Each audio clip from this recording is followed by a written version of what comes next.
अल्हम्दुलिल्लाहिल्लज़ी lump यलिद वलम यूलद वलम यकुल लहू कुफुवन अहद।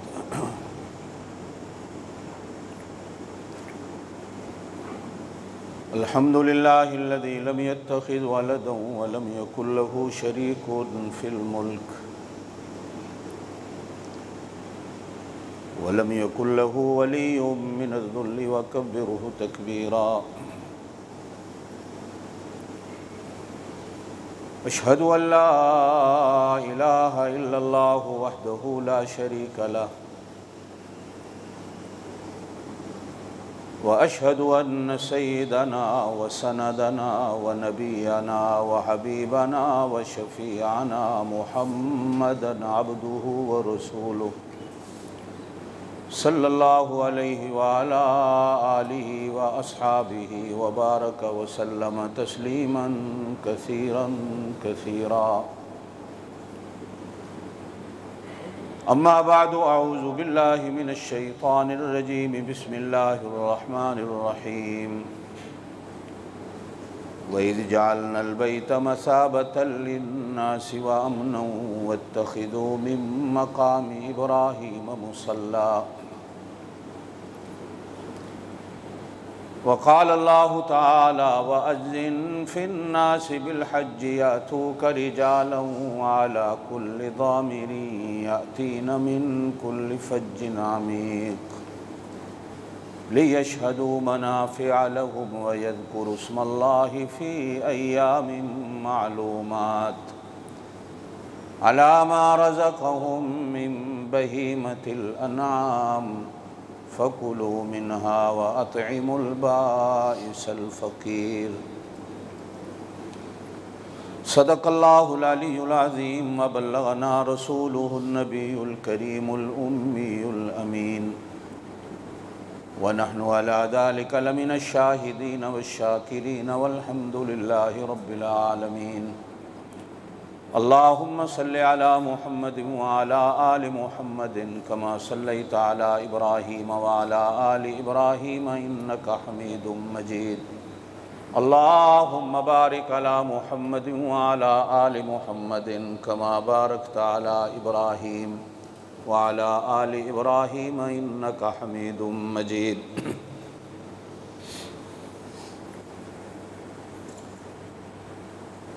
ज़िलहज, ये हज का महीना है और इत्तेफाक से आज हज ही का दिन है।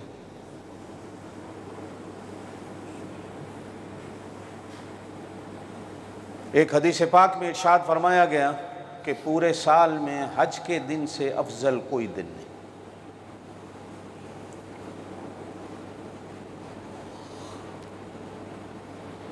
एक हदीस पाक में इरशाद फरमाया गया कि जुमे का दिन सब दिनों से अफजल दिन। और एक हदीस में इरशाद फरमाया गया कि अगर जुमे वाले दिन हज आ जाए तो एक हज 70 हज के बराबर होता।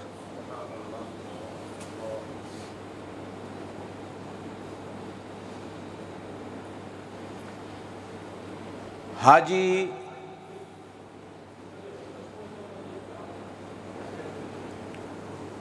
एक ही लिबास में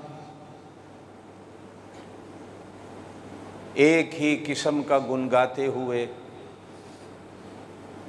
एक ही लगन, एक ही तड़प से, एक ही जज्बे से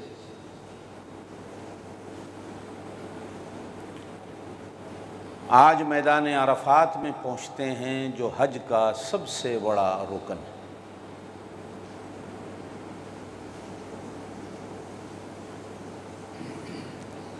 कहा जाता है कि हर फजर से पहले रात होती है,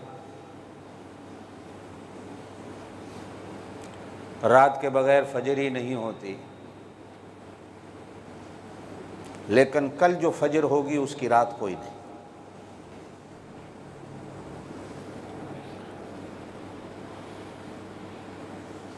आज की रात में भी कल सुबह होने तक कोई भूला भटका मैदान अरफात में पहुंच गया तो वो यही समझा जाएगा कि वो आज दिन को आया है। रात भी दिन में शुमार होगी। और अगर कोई एक लहजे के लिए भी अरफात में ना जा सका तो हज नहीं होता। एक लहजे के लिए रात को भी चला गया, दिन को जाना अफजल है, मगरिब के टाइम वहाँ से निकलना है, नमाज भी पढ़ने की इजाज़त नहीं होती मगरिब की, अजान का टाइम है निकलो। लेकिन को रात को भी पहुँच गया, जो आने वाली रात है, जिससे बुजुर्गान दीन ने लिखा है कि कल फजर ऐसी फजर होती है कि जिसकी रात ही कोई नहीं।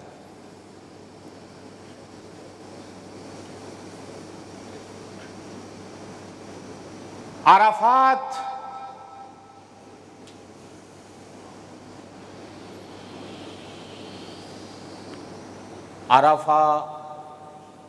अराफात तारुफ से, जान पहचान से बना है।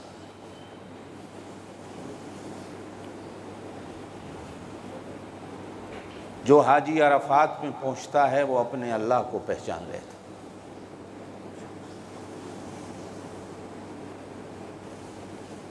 वो अपने अल्लाह को जान लेता। और वो हाजी अपने आप को पहचान लेता है कि मैं क्या हूं।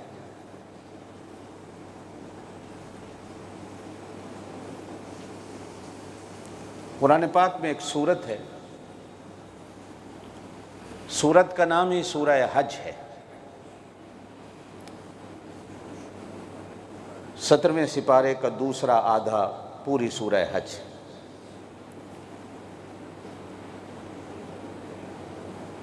उसमें हज के मसले हैं, कुर्बानी के मसले हैं। लेकिन वो सूरत जो शुरू होती है वो अजीब है। आगे सारे हज के मसले हैं और शुरू क़यामत से होती।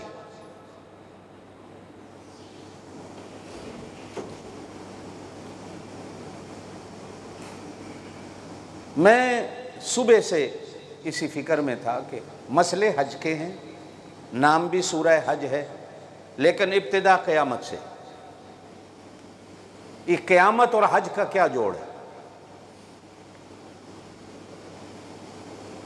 सूरत शुरू होती है, इरशाद खुदाबंदी है, या अय्युहन्नास, है लोगो, इत्तकू रब्बकुम, अपने रब से डरो। इन ज़लज़लतस्साअति शैउन अज़ीम, एक क़यामत का बहुत बड़ा ज़लज़ला आने वाला।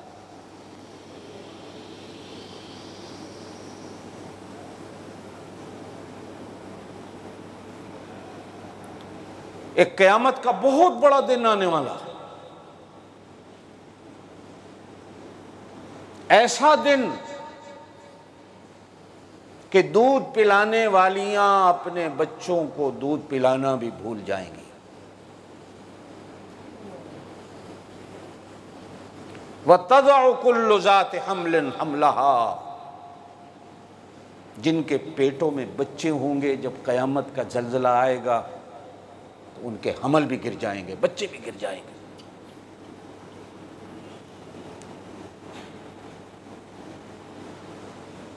पूरा क़यामत का ज़लज़ले का जिक्र और आगे हज के मसले। जोड़ समझ नहीं आता कि हज की बात कहां और क़यामत की बात कहां। तो जब गौर किया तो मालूम हुआ कि हज भी को क़यामत से घट नहीं है।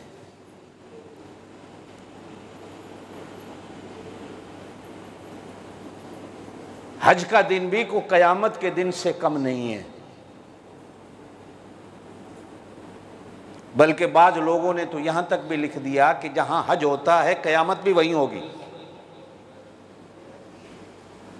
अगरचे इस पर को कुरान और सुन्नत की दलीलें नहीं मिलती, लेकिन इन्हीं चीज़ों को देखते हुए लोग कहते हैं कि क़यामत का दिन जो इंसाफ और तराजू का दिन होगा, जहां महशर बर्पा होगी, क़यामत का जो मैदान होगा, वो यही मैदान है जहां हज होता है।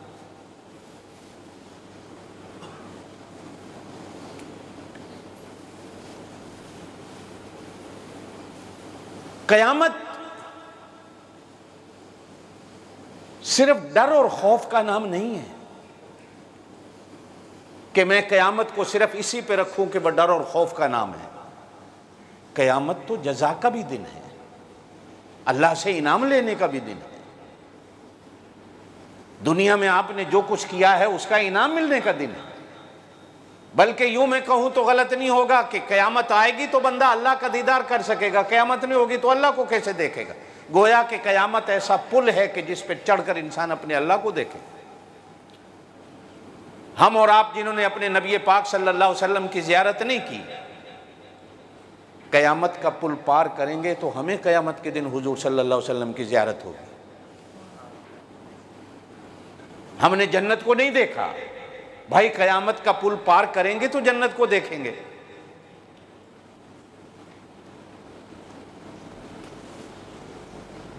और फिर अगर खौफ की तरफ भी जाया जाए तो बिल्कुल, हमने तो ऐसे लोग भी देखे हैं, हज वाले दिन सुबह जब हज के लिए रवानगी होती है, हर एक को फिक्र होती है कि मैंने अरफात में पहुंचना है।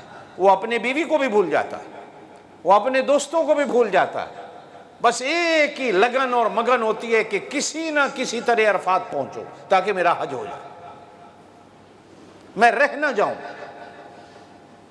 हालांकि सारा दिन होता है,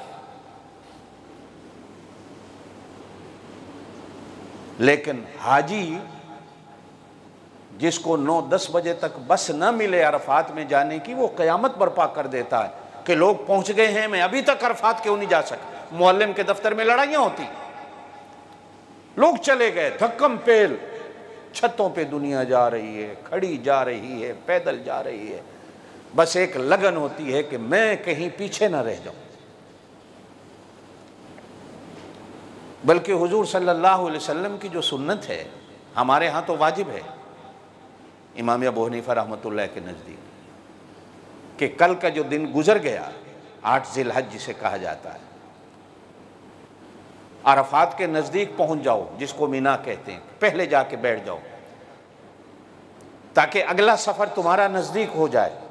आधा सफ़र आदमी जो कल का दिन गुजर गया मक्के से निकल के आधा सफ़र करके आके बैठ जाता है, और 5 नमाजें कल के दिन की जो थी वो मीना में पढ़नी है कि आधा सफ़र कर लो, आज अरफात जाना है। बाकी अइमा के नज़दीक मीना में जाना वाजिब नहीं, वो आज ही सीधा अरफात जाएंगे। आप सल्लल्लाहु अलैहि वसल्लम खुद भी पहले मीना पहुंचे, 5 नमाजें मीना में पढ़, आधा सफ़र फरमा लिया। यानी जो फिक्र वाली चीज़ होती है उसकी इतनी फिक्र कर लो कि पहले ही आधा सफ़र करके बैठ जाओ कि मैंने अरफात पहुंचना है।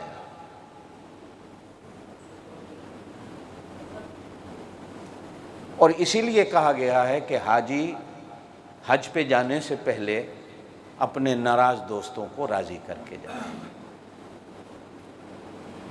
नाराज़ रिश्तेदारों को राज़ी कर ले, जो दुनियावी बातों पे नाराज़ हैं उनको राज़ी कर ले, मिलजुल के जाओ, खैरात करके जाओ, इसलिए कि हज का सफ़र ये क़यामत का सफ़र है।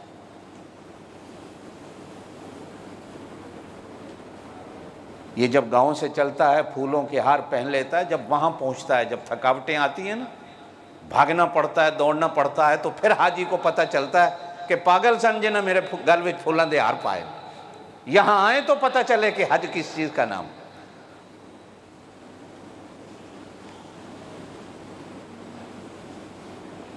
गुज़श्ता जुमा मैंने इसी पे बात आप हजरात से शुरू की थी।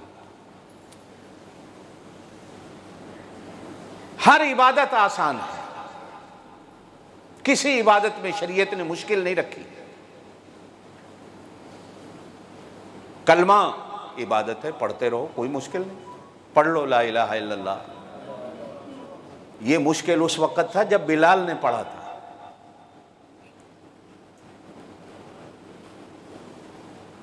जब कलमे के लिए उसे मारा गया था। आपके लिए तो कोई मुश्किल नहीं, कहो ला इलाहा इल्लल्लाह मोहम्मद, कितना आसान।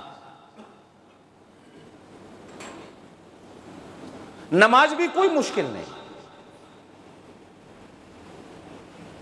हाँ, हड हराम हो आदमी, जिसका मन हरामी हो, उसके लिए नमाज मुश्किल है? नमाज मुश्किल नहीं, बल्कि मैं अगर आपसे यूं कहूं, अपने मुंह को धोना, अपने हाथों को धोना, अपने दांतों को साफ करना, अपने नाक को साफ करना, अपने पैरों को साफ करना, ये मुश्किल है। नमाज कोई मुश्किल नहीं।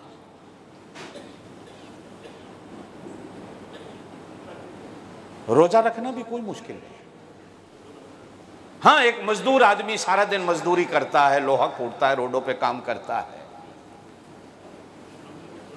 बेशक उसके लिए रोजा मुश्किल है।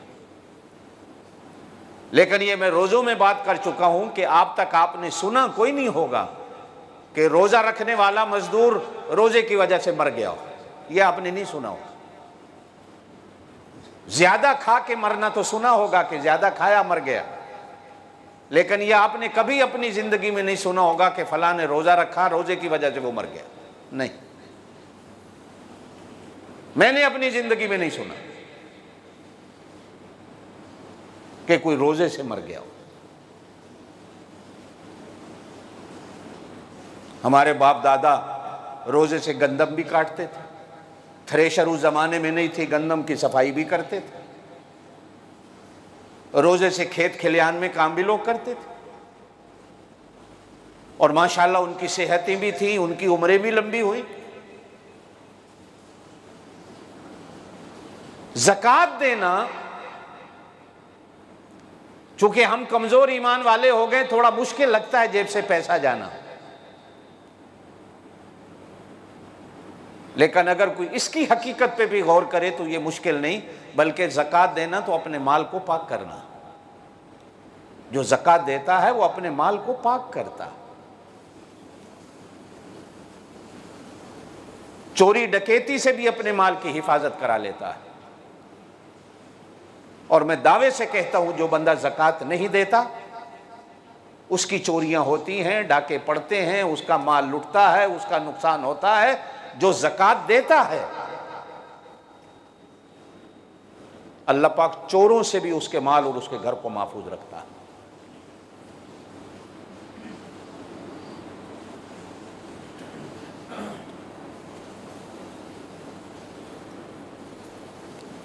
हज इबादत में से कैसी इबादत है जो इब्तिदा से लेकर इंतहा तक मुश्किल।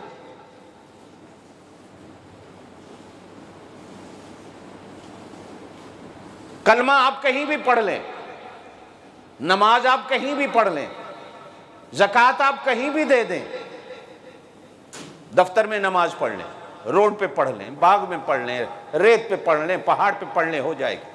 लेकिन हज के लिए तो एक मखसूस जगह पे जाना पड़ता है और कहीं नहीं होता। हाँ, पाकिस्तान में एक जगह हज होता है, एक जगह है, लोग वहाँ हज करने जाते हैं बाकायदा। बलूचिस्तान में एक जगह है, एक ज़िक्री फ़िरका है पाकिस्तान में, उन्होंने वहाँ एक तालाब भी बना रखा है, उसका नाम जमजम का पानी रखा हुआ है।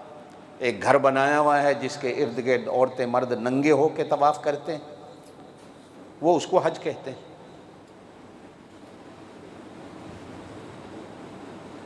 और दुनिया में कहीं नहीं होता, सिर्फ एक ही जगह होता है।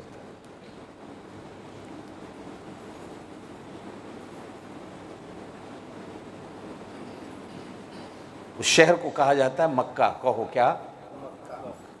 कुरान ने उसको बक्का भी कहा और कुरान ने उसको मक्का भी कहा, दोनों नाम दिए।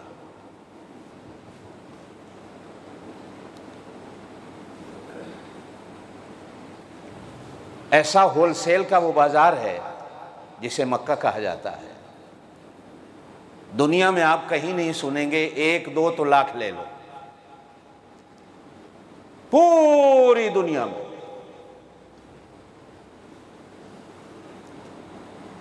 एक फूल के बदले में अल्लाह पाक बंदे को पूरा गुलिस्तान दे देता है, एक कतरे के बदले में बंदे को पूरा समंदर दे देता है।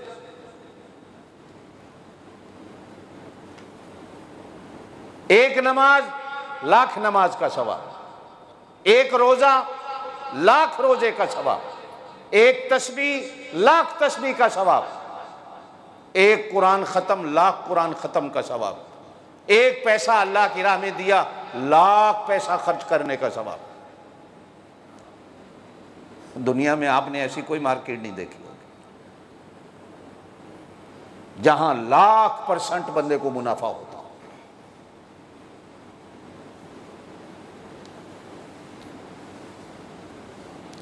हुजूर सल्लल्लाहु अलैहि वसल्लम ने इरशाद फरमाया, तवज्जो रहे मेरी तरफ, कि दुनिया में कोई ऐसा शहर बाजार नहीं जहां जन्नत की निशानियां आज भी मिल जाएं। मक्का एक ऐसा शहर है जहां आज भी तुम्हें जन्नत की निशानियां मिल जाएं। जब आप सल्लल्लाहु अलैहि वसल्लम ने हिजरत फरमाई तो एक पहाड़ी पे चढ़कर मक्का जब आंखों से ओझल हुआ, आंसू बह पड़े, रो पड़े, तो आपने इरशाद फरमाया, है मक्का, इस धरती पर अगर कोई गली, कोई रोड, कोई बाजार, कोई मोहल्ला मुझे अच्छा लगता था तो वो तेरा है। तेरे सिवा दुनिया में कोई ऐसी जगह नहीं जो अल्लाह के नबी को अच्छी लगे, लेकिन मजबूर हूँ, करूँ क्या, कि तेरे शहर में रहने वाले मुझे यहाँ रहने नहीं देते, वरना मेरा दिल नहीं करता कि मक्के को छोड़ के चला जाऊँ।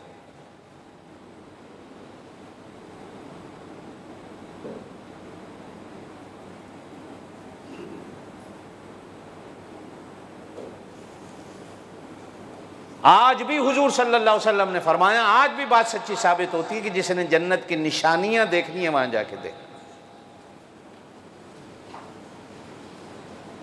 और कुरान ने जो हाजी के लिए लफ्ज इस्तेमाल किए हैं वो ये हैं कि लियशहदू मनाफ़िअ लहुम, वो मक्के में आए, आकर यहां अपने नफ़े की चीजें तो देखे कि अल्लाह पाक ने नफा रखा किसमें है।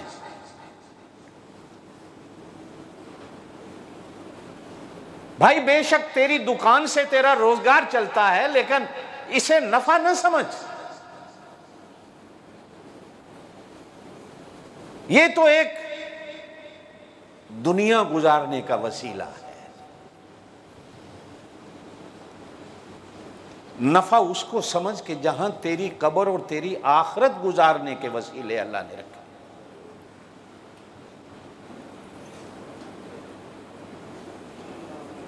आप सल्लल्लाहु अलैहि वसल्लम ने इरशाद फरमाया, एक बंदा है तवाफ कर रहा, उसको भी नेकियां मिलती,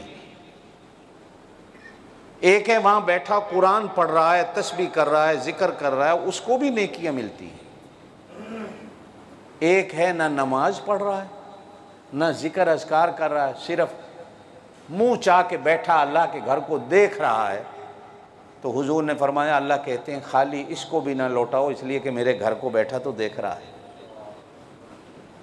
इसी पे मैंने बात की थी कि वो घर देखने वाला असल में बंदा घर वाले को देखता है। जब किसी खातून से पूछा जाता है ना कि तेरा घर वाला कैसा है, तो वो सिर्फ घर वाला मुराद नहीं होता, बल्कि उसमें घर और घर में रहने वाले सारे मुराद होते हैं। और कोई किसी से पूछे कि तेरे बच्चे कैसे हैं, तो सिर्फ बच्चे मुराद नहीं होते, बच्चों में फिर बीवी भी मुराद होती है।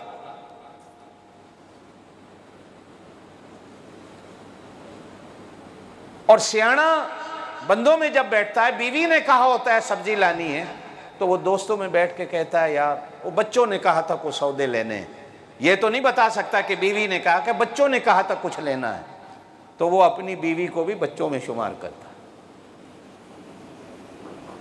और मैं कभी कभी आपसे कहा करता हूं कि घर सिर्फ ईंटों से बनी हुई दीवारों का नाम नहीं होता मेरे दोस्तों, घर सीमेंट की बनी हुई छत का नाम नहीं होता, घर उस चार दीवारी का नाम नहीं होता जो कच्ची या पक्की ईंट से बनती है।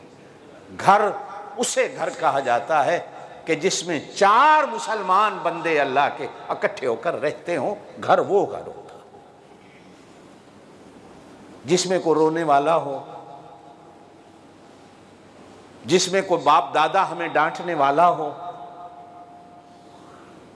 जिसमें कोई बूढ़ी नानी दादी अल्लाह के हुजूर सजदा करने वाली हो, सुबह उठकर वो लस्सी भी बना रही हो और साथ साथ अल्लाह अल्लाह भी कर रही हो, हमें कोई कुछ कहने वाला हो। मियाँ बीवी घर में होते हैं, औलाद ना हो तो 2-4 साल गुजर जाते हैं तो वो रोते हैं कि घर में रोने वाला कोई नहीं, कुछ शोर करने वाला कोई नहीं, कुछ चीखने वाला कोई नहीं, चीज़ों को तोड़ने वाला कोई नहीं।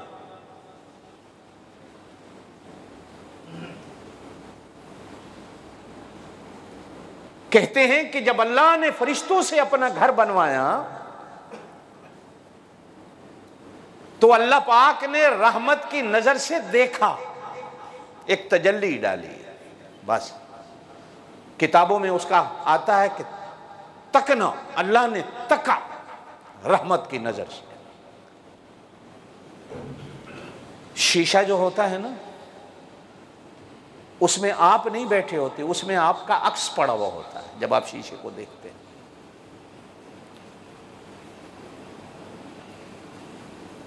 इसलिए एक मसला है, मैं कह देता हूं कि किसी ने शीशे के आगे खड़े होकर नमाज पढ़ ली, शीशे में उसका अक्स नजर आ रहा है, तो फतवा नहीं देना कि इसकी नमाज नहीं हुई। वो एक अक्स है, वो खुद उसमें नहीं बैठा हुआ, वो एक अक्स है।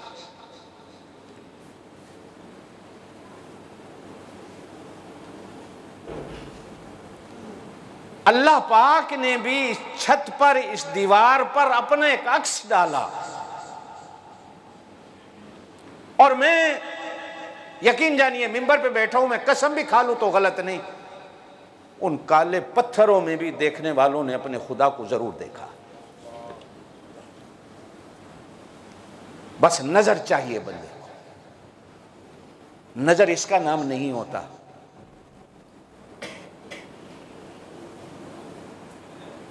ये तो किसी दिन दर्द हो जाए तो खत्म हो जाती है, कुछ लग जाए तो खत्म हो जाती है, कुछ चुभ जाए तो खत्म हो जाती है। इसके तो बनाने संवारने के लिए खुद मेरे पाक नबी ने फरमाया सुरमा डाला करो, इसे बनाया करो, इसे सिंगारा करो। यह अल्लाह की 1000 नेमत है।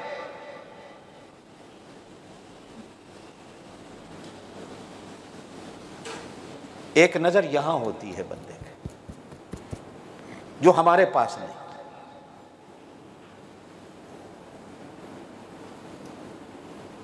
ये अल्लाह वालों के पास होती है।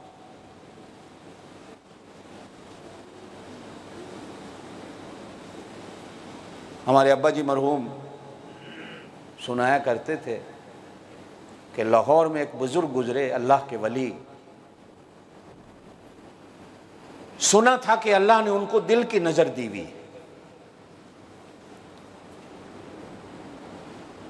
मौलाना तारिक जमील ने भी एक जगह लिखा है इस बात कि हमने एक दफा उनकी खिदमत में जाने के लिए अपने शहर से माल्टे लिए हलाल के पैसों से, और फिर रास्ते में एक बाग था माल्टे का, कुछ माल्टे हमने चोरी तोड़े और सब मिला जुला लिए। अब बुजुर्गों के पास गए, ज़ियारत की, मुलाकात की, हजरत ये आपके लिए तोहफा लाए हैं, हदिया लाए हैं। तो अल्लाह वाले ने अपने सामने जब माल्टे रखे तो खुद ही हाथों से जो हलाल के पैसे थे अलग कर लिए, पैसे वाले जो चोरी वाले थे उनको अलग कर लिया। कहा ये चोरी वाले हैं, ये तुम्हारे हलाल के पैसे के, तुम मेरे मुरीद होने नहीं आए हो, मुझे आजमाने आए हो। अब चले जाओ, अब मुरीद नहीं करता हूं, इसलिए कि अब तुम सिर्फ मुझे आजमाने आए हो। फिर मुरीद होने की नीयत लेके आओगे तो मुरीद करेंगे।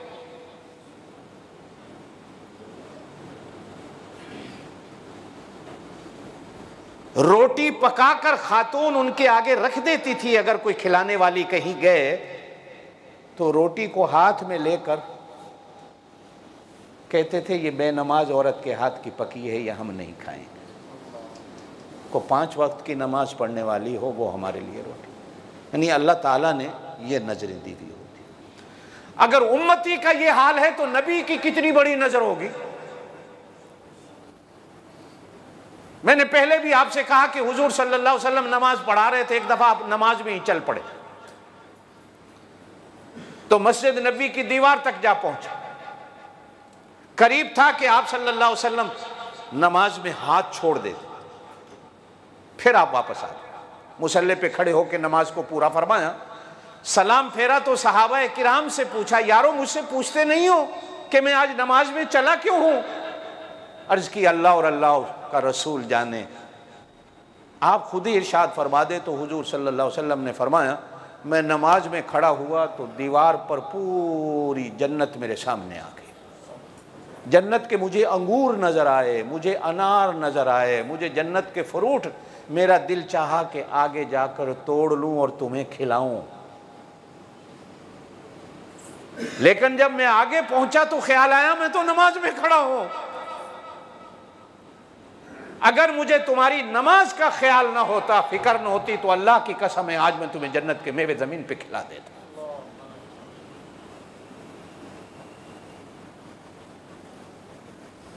सहाबा किराम रिजवानुल्लाह अलैहिम अजमईन, बच्चे या नौ मुसलमान, कभी कभी जब जमात खड़ी होती हमारी तरह वो भी पीछे खड़े हो जाते, पीछे जो आते थे बातें करते,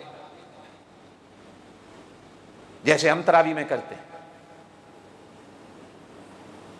तो एक बार हुजूर सल्लल्लाहु अलैहि वसल्लम ने नमाज के बाद उन्हें इरशाद फरमाया कि तुम्हारी सिर्फ नज़रें आगे होती हैं, अल्लाह पाक नबी को पीछे भी नज़र देता है, नबी पीछे भी देख लेता है क्या हो रहा।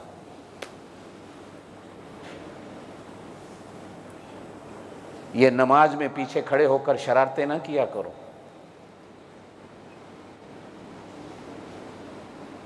कान्नहा अजनाब खैल शुमुसिन, या अल्फाज हैं हदीस के मुस्लिम शरीफ में, ये घोड़ों की तरह पीछे खड़े होकर अपनी दुमों को न हिलाया करो।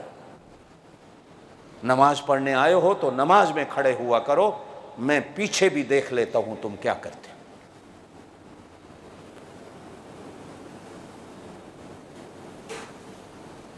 कहा जाता है कि हज में 3 बड़े फर्ज हैं।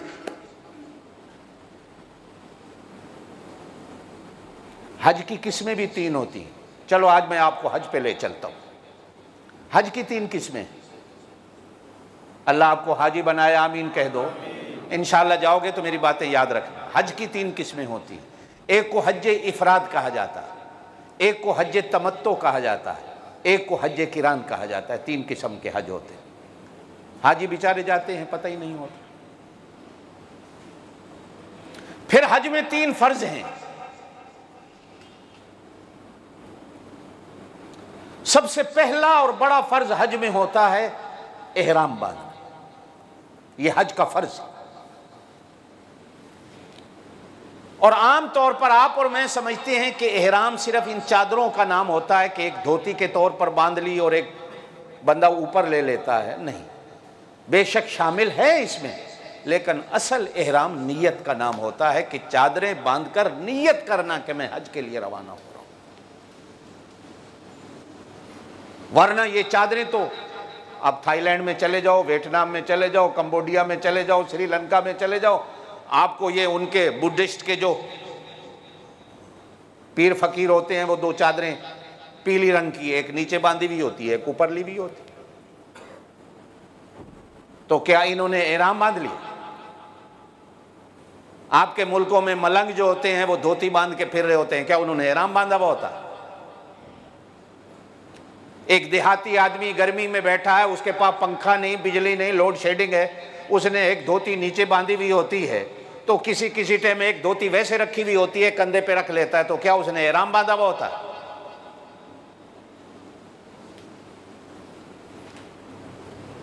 एहराम बेशक चादरों को भी हम शामिल तो जरूर कर लेंगे, लेकिन असल नियत होती है कि मैं अल्लाह के घर के हज करने के लिए ये लिबास पहन रहा हूं या उम्रा करने के लिए ये लिबास पहन रहा हूं।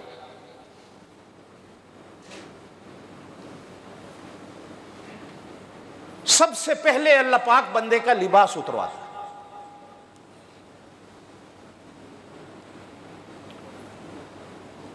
जो हज को मुश्किल बनाता है, तवज्जो रखना,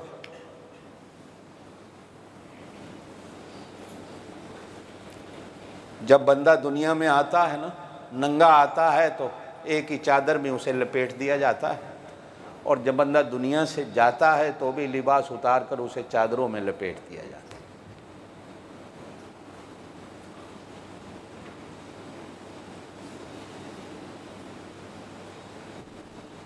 ये हज का जो एहराम लिबास होता है ना, ये चादरों वाला, ये भी यही है कि बस वो जो मैंने पहले कहा कि आगे हज के मसले हैं, पहले सारी कयामत का बयान है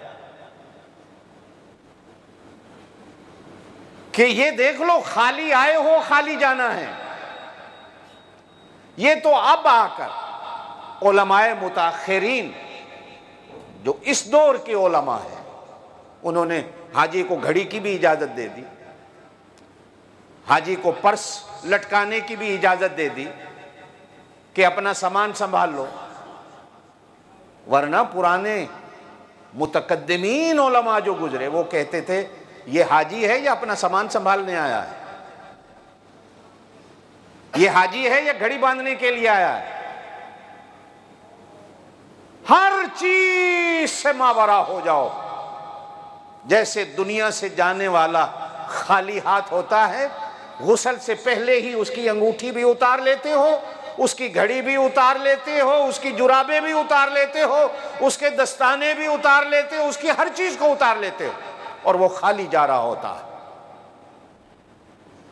जिस पर लोगों ने एक बात भी लिखी हुई है कि सारी दुनिया को फतह करने वाला सिकंदर जब इस दुनिया से जा रहा था तो उसने कहा कि कफन से मेरे हाथ बाहर निकाल के रख देना ताकि लोगों को पता चले कि सारी दुनिया को फतह करने वाला कुछ लेके नहीं जा रहा, खाली हाथ जा रहा। आपने भी मैंने खाली हाथ जाना है, कुछ लेके नहीं जाना। कुछ लेके जाओगे? अगर कोई है कहता है जी मैं लेके जाऊंगा तो कह दे मैं कोठी भी साथ ले जाऊंगा, मैं अपना घर भी साथ लेके जाऊंगा। हुजूर सल्लल्लाहु अलैहि वसल्लम ने फरमाया कि सिर्फ अपना ईमान और अमाल साथ लेके जाता, बाकी सब कुछ रह जाता। ये तो उलमाए मुताखिरीन ने, आजकल के उलमा ने कहा कि घड़ी मजबूरी है, हाजी ने टाइम देखना है। मरने वाला टाइम नहीं देखता होता, जब वो मर जाता है तो उसे टाइम की नहीं होती।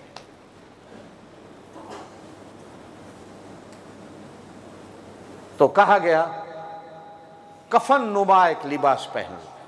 यह हज का पहला फर्ज कि तुम्हें दुनिया की बेसुबाती नजर आ जाए कि दुनिया में कुछ नहीं मेरा।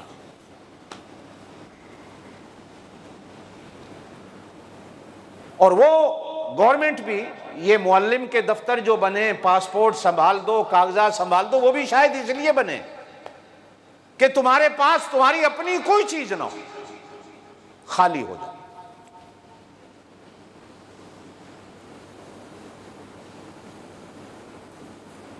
और दूसरा हज का फर्ज होता है अरफात में जाना, जो हाजी आज गया हुआ है अरफात। मैंने पहले इसी पे बात की कि अरफात तारुफ से बना है, जान पहचान इसका माना होता है कि हाजी अरफात में पहुंचकर अपने अल्लाह को पहचानता।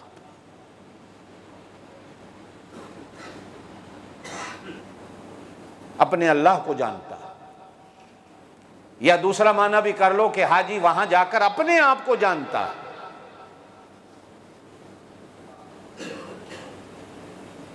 मैंने दो जगह देखी हैं जिंदगी में इसी हज के मौका पर। मक्के में जब इंसान अल्लाह के घर में दाखिल होता है, जितने साथी गए हुए हैं वो जानते हैं, जो नहीं गए अल्लाह इनको जब ले जाए तो महसूस करेंगे कि जब अल्लाह के घर पे पहली नज़र पड़ती है तो बंदा सब कुछ भूल जाता, सब कुछ भूल जाता। बड़ा दिल में होता है वहाँ जाकर ये दुआ मांगूंगा, ये दुआ मांगूंगा, जब पहली नज़र पड़ती है तो दुआ भी भूल जाती।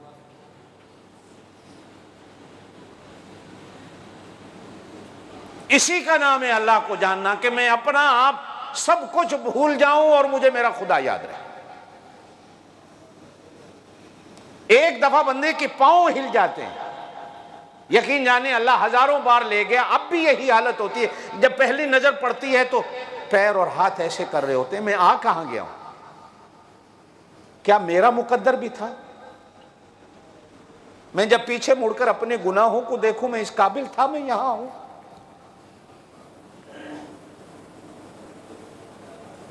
मैं कौन सा वो अमल कर बैठा जो अल्लाह को पसंद आया कि मैं आ गया।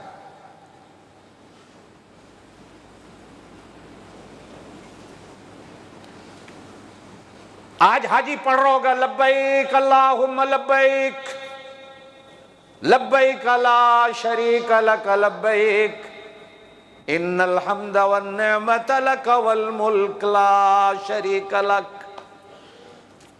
लब्बैक अपनी हाजिरी लगवा रहा हो, और हाजिरी तो स्टूडेंट उसी वक्त लगवाता है जब उस्ताद उसका नाम लेके हाजिरी लेता है। उस्ताद हाजिरी ना ले तो लब्बैक तो स्टूडेंट भी नहीं कहता। आप और मैं जब पढ़ते थे तो हम लब्बैक कहते थे, ठीक है। फिर हो गया हाजिर जनाब, अब है यस सर। क्या पुराने लोग क्या कहते थे जब आप स्कूल पढ़े? आप लब्बैक कहते थे? नहीं, यस सर। ये जितने हम बूढ़े बैठे हैं ना, हम लब्बैक कहते, लेकिन उस्ताद नाम लेता था तो हम लब्बैक कहते। मालूम होता है जो हाजी भी लब्बैक लब्बैक कह रहा है, को नाम लेने वाला उसका नाम पुकार रहा होता है। आज के दिन तो फिर हाजी भी कहता है लब्बैक लब्बैक, अल्लाह मैं हाजिर हूँ, अल्लाह मैं हाजिर हूँ, अल्लाह मैं हाजिर। मालूम होता है मेरा अल्लाह भी हाजिरी लगाता है, और फिर कह भी वही रहा होता है जिसकी हाजिरी कबूल होती है। या आदमी जब अरफात में पहुंचता है काबे के बाद, तो आदमी अरफात में भी यकीन जाने दुआ करना भी, हालांकि वहां दुआ ही दुआ है, लेकिन बंदा भूल जाता है मैं दुआ कौन सी मांगू, कैसे मांगू। कि वो एक वजद जिसे कहा जाता है, लोगों को तो गाने सुन के वजद आता है, कवालियां सुन के लोगों को वजद आता है। वजद इस चीज का नाम होता है कि मैं अपने आप को बुला दूं।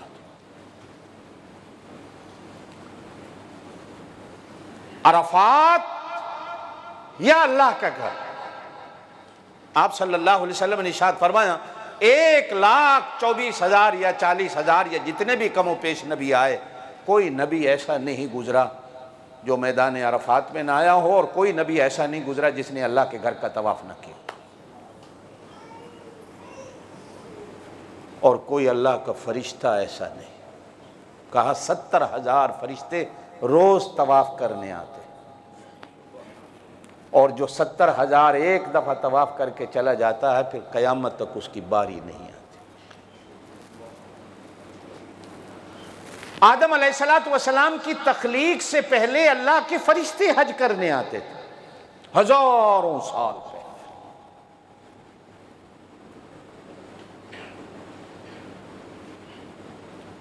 फिर जब बाबा आदम आए तो बाबे आदम तन्हा भी हज करते रहे, और कितने हज बाबे आदम ने अपनी बेगम के साथ भी किए। 2 मियां बीवी हज कर रहे होते, और साथ अल्लाह के फरिश्ते होते।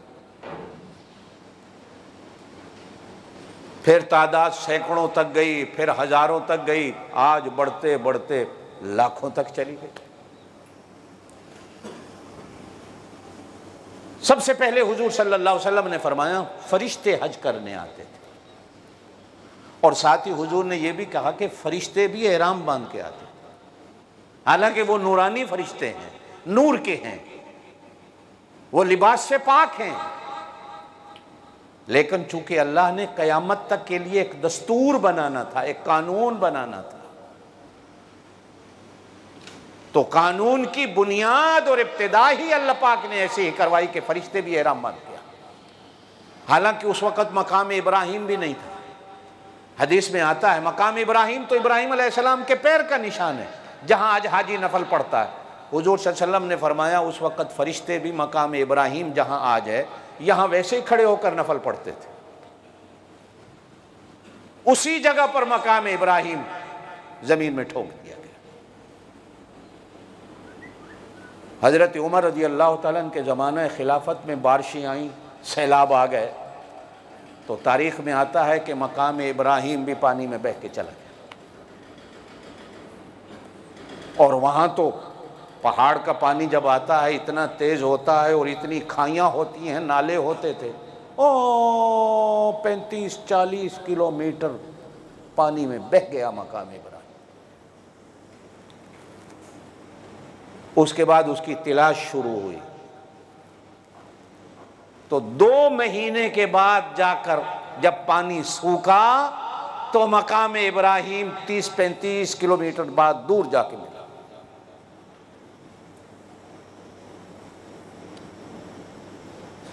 गोया कि इस जगह उसका नस्ब होना,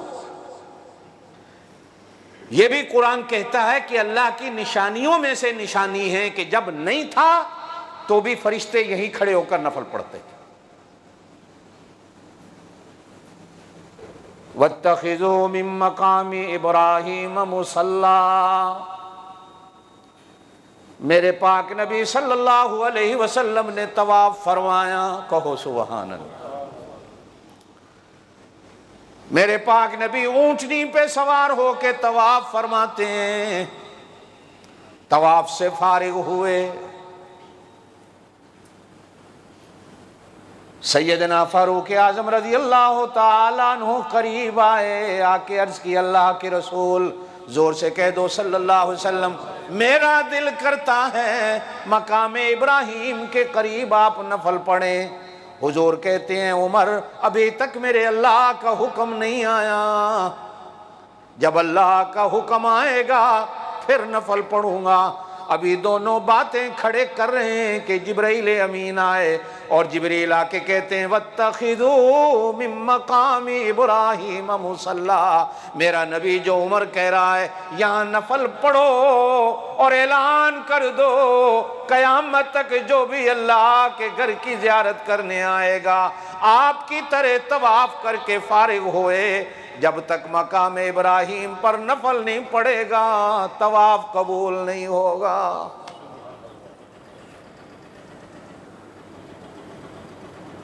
बाबा आदम आए तो अल्लाह ने बाबे आदम से कहा मेरा घर बना।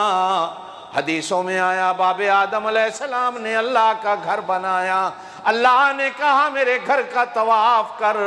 बाबे आदम ने तने तन्हा अल्लाह के घर का तवाफ किया।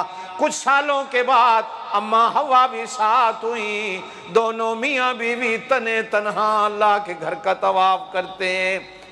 दुनिया बढ़ती रही, सिलसिला चलता रहा। नूह अलैहिस्सलाम का जमाना आया, तूफान आया, पानी आया, सैलाब आया, अल्लाह का घर भी सैलाब में बह गया, चला गया। वो लोग कहते हैं ना कि गंदम के साथ घुन भी पिस जाता है, अल्लाह का घर भी पिस गया। हजारों साल गुजरे, अल्लाह पाक ने नूह अलैहिस्सलातु वस्सलाम को पैदा फरमाया। फिर नूह अलैहिस्सलातु वस्सलाम की नस्ल चली। अल्लाह पाक ने नूह अलैहिस्सलातु वस्सलाम से कहा मेरा घर बनाओ। नूह अलैहिस्सलातु वस्सलाम ने अल्लाह का घर बनाया। हदीस में आता है मेरे पाक नबी सल्लल्लाहु अलैहि वसल्लम जब उम्राए कज़ा के लिए तशरीफ लाए, रास्ते में थे वादिये अस्फान में, मेरे पाक नबी ने एहराम बांधा हुआ है। मेरे पाक नबी सल्लल्लाहु अलैहि वसल्लम सहाबाए किराम से कहते हैं मैंने इसी मैदान में हज़रत नूह अलैहिस्सलातु वस्सलाम को और मूसा अलैहिस्सलातु वस्सलाम को भी अल्लाह के घर की तरफ एहराम बांधे हुए लब्बैक कहते हुए जाते हुए देखा, जाते हुए देखा। यानी जितने नबी आए हर नबी ने अल्लाह के घर का तवाफ। मैं गुज़श्ता जुमा भी आपसे बात कर रहा था कि आज का दिन जिसे यौम अरफा का दिन कहा जाता है हमारे चांद के लिहाज से कल है, लेकिन सऊदी अरब में आज है। ये एक निज़ाम कुदरत है चांद का, आप बहसों में नहीं पड़ा करो, ये उलमा का काम होता है, आपका काम नहीं होता। वहाँ आज है, यहाँ कल है, पाकिस्तान में कब होगी बाबा, ये निज़ाम कुदरत है। हुजूर सल्लल्लाहु अलैहि वसल्लम ने फरमाया यौम अरफात से अच्छा दिन अल्लाह पाक ने पूरे साल में कोई और दिन नहीं बना।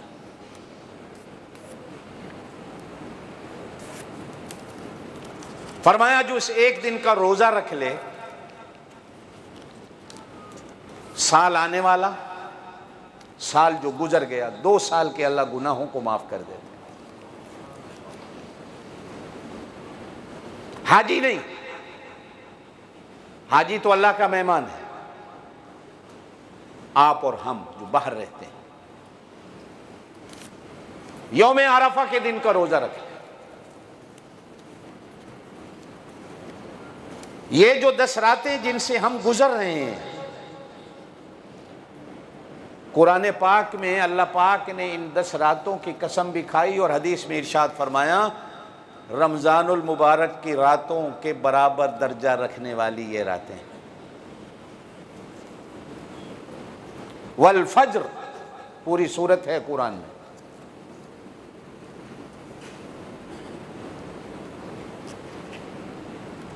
ये दिन, अगरचे एक और हदीस मिलती है कि जुमे का दिन अफजल है, आगे फिर उलमा ने इस पर बड़ी बहस की हुई है कि जुमे का दिन अफजल है या अरफा का दिन अफजल है।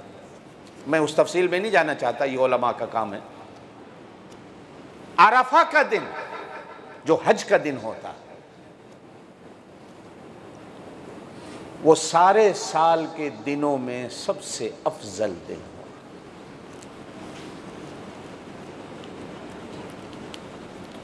और फिर उस दिन के बाद जो अयाम तशरीक आते हैं, कुर्बानी का दिन 11वीं, 12वीं, 13वीं की दीगर तक जो कुर्बानी के दिन होते हैं,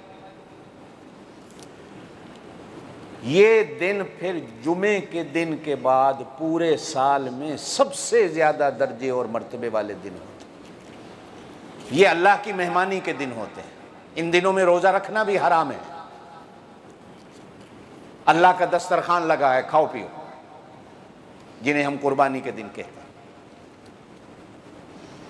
बहरहाल इंशाअल्लाह बातें चलती रहेंगी। कुर्बानी हमारे यहाँ इतवार वाले दिन हांगकांग में 10 जिलहज,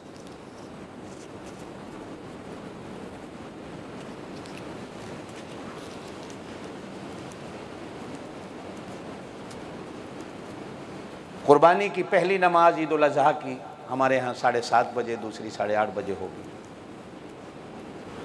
आप सल्लल्लाहु अलैहि वसल्लम ने इरशाद फरमाया कि कुर्बानी की नमाज पढ़ने के लिए जब जाना है तो जोर जोर से कहना है अल्लाहु अकबर, अल्लाहु अकबर। पढ़ लो ला इलाहा इल्लल्लाह वल्लाहु अकबर, अल्लाहु अकबर वलिल्लाहिल हम्द। आप सल्लल्लाहु अलैहि वसल्लम ने इरशाद फरमाया कि कुर्बानी के अमल से ज्यादा इस दिन कोई अमल अल्लाह के यहाँ महबूब नहीं होता।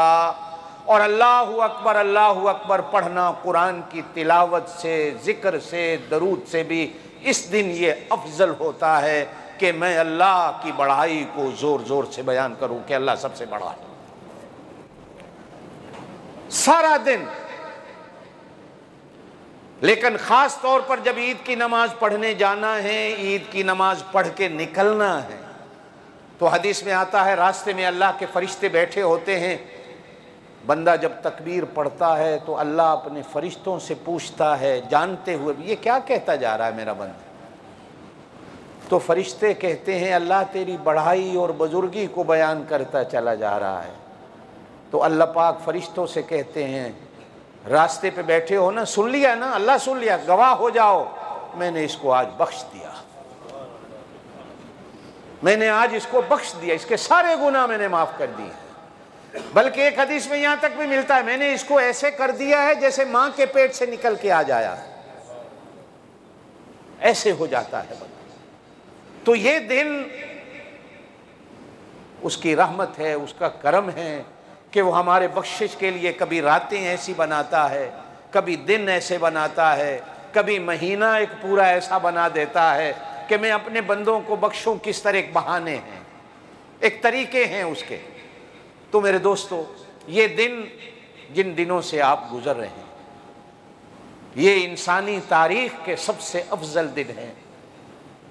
आज का दिन जुमा भी आ गया, हज का दिन भी हो गया। हदीस में फरमाया गया अगर जुमे वाले दिन हज आ जाए तो 70 हज के बराबर एक हज होता। मैंने जिस दिन सुना जुमे का हज है तो बड़ी तड़प पैदा हुई, लेकिन बहरहाल अपनी सेहत की वजह से मजबूर था कि जुमे का हज कैसे छोड़ा जाए। नसीब वाले हैं वो लोग जो हज करने गए हुए हैं, अल्लाह उनके हज को कबूल कर ले, आमीन कह। अल्लाह आप सबको अपने घर का हज नसीब फरमाए, आमीन ज़ोर से कह दे। आप सल्लल्लाहु अलैहि वसल्लम ने इरशाद फरमाया, हज वाला दिन सारे दिनों से अफजल दिन होगा।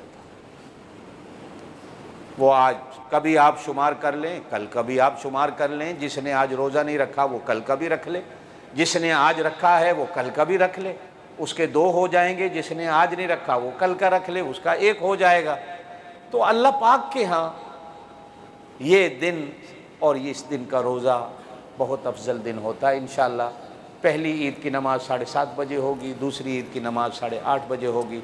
और इत्तफाक ऐसा इतवार का दिन है, छुट्टी का दिन है। ये भी अल्लाह पाक का एक करम हो गया कि छुट्टी वाले दिन आपको भागना नहीं पड़ेगा, जी ड्यूटी पे जाना है।